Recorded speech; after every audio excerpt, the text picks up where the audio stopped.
In the previous video, we talked about alkylations of alpha carbons. Now, let's extend this discussion a little bit to talk about the regioselectivity of alpha carbons in alpha alkylations. So, you may have noticed in some of the previous examples, we chose our substrates very carefully. And this was so that we could only have one product. So let's examine a couple of cases where we'd only have one product. So if we start off with this, we can see this is an aldehyde. There's only one alpha carbon here. And so we could only alkylate it in that position. Another thing that we could have is a symmetrical molecule that effectively only has one alpha carbon. Well, it has two, but they're the same. And so we'll get the same molecule out. We've got alpha carbons here and here, but they're the same because it's symmetrical. Now, what happens if we, instead of picking a symmetrical molecule or a molecule that only has one alpha carbon, we have one that has two choices and they're different from each other, right? In this case, these are the same kind of structure, but let's examine something where it would be different.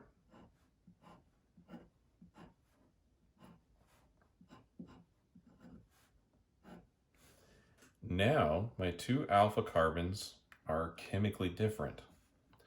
I have one here and I have one there, right? So right here and this one. Now, you'll notice that this side of the molecule is less sterically hindered.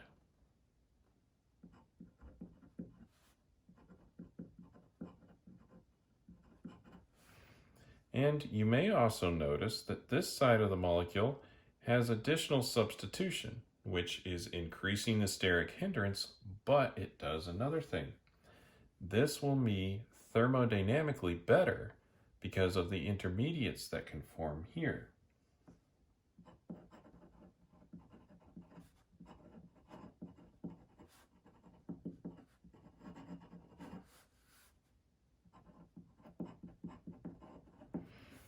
So, this sets up a choice.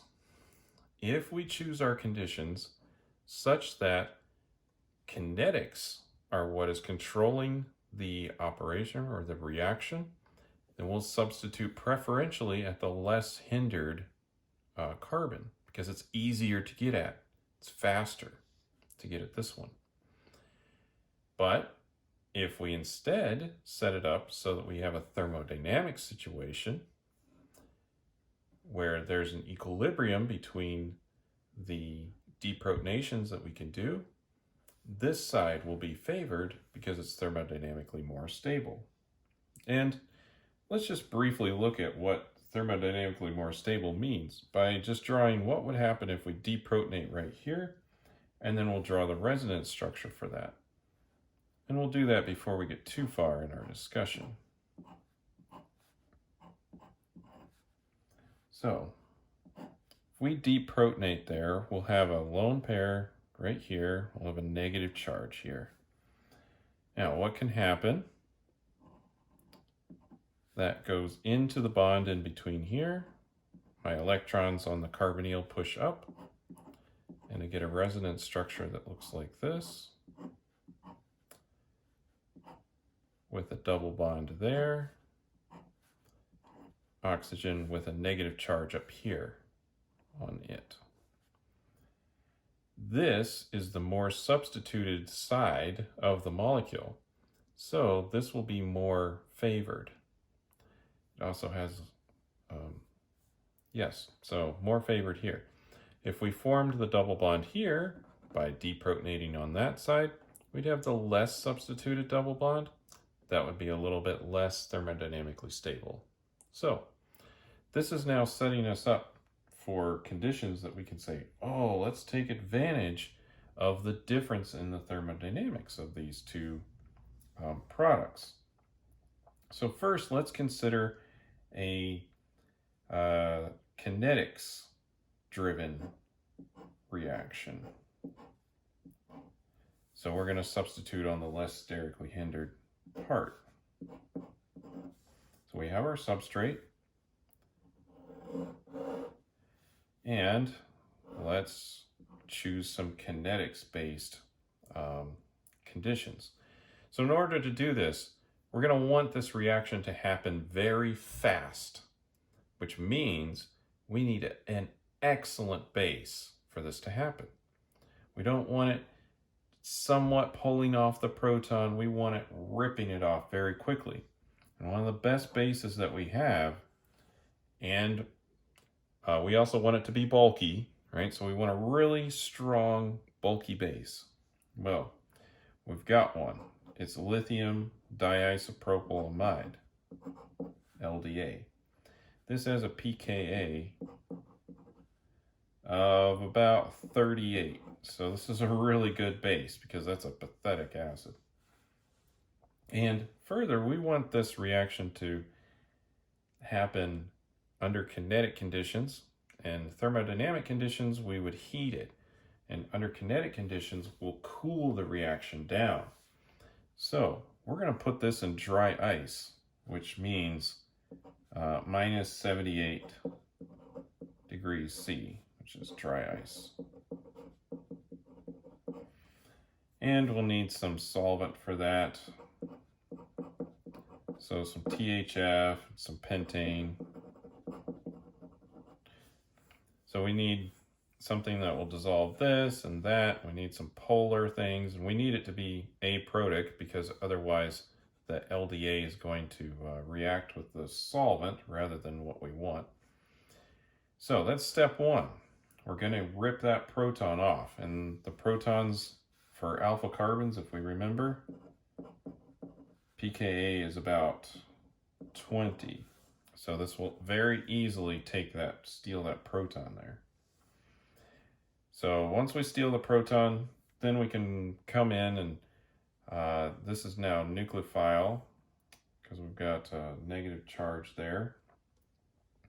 Then we can have that react with some substrate.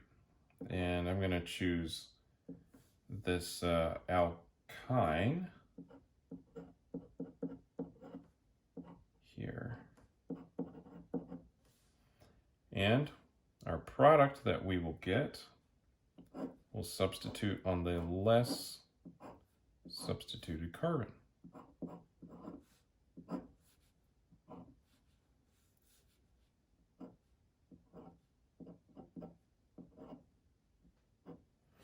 It's going to substitute where the bromine was.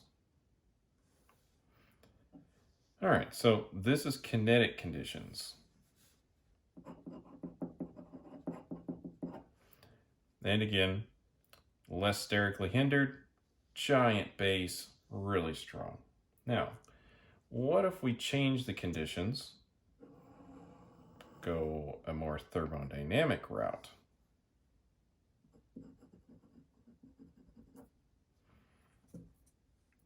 So in this case, we're going to need a less strong base.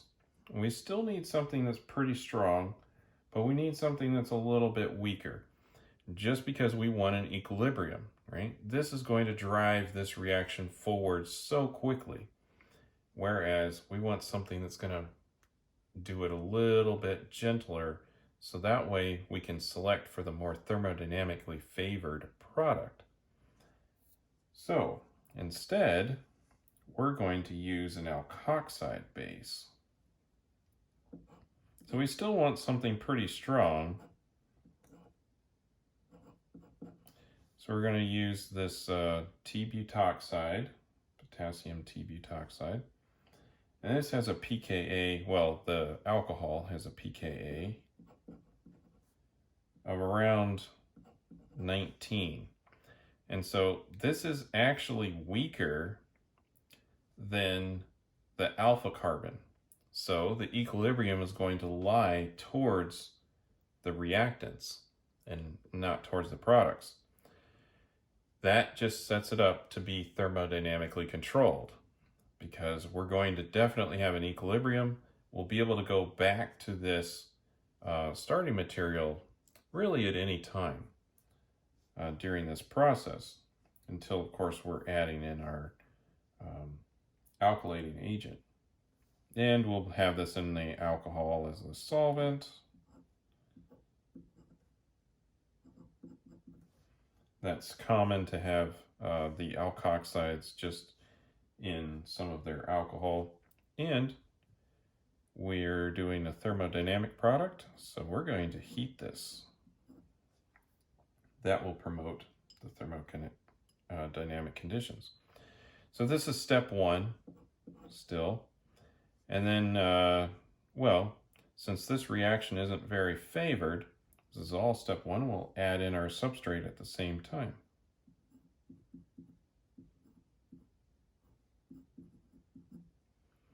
So here we wanted to go ahead and deprotonate first, then we add in our alkylating agent. Here we'll add it all in at once.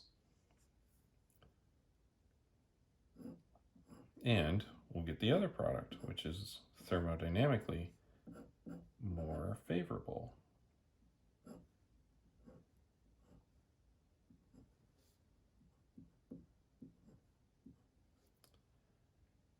And again, the reason for that is that we've got greater stability of this intermediate that can form.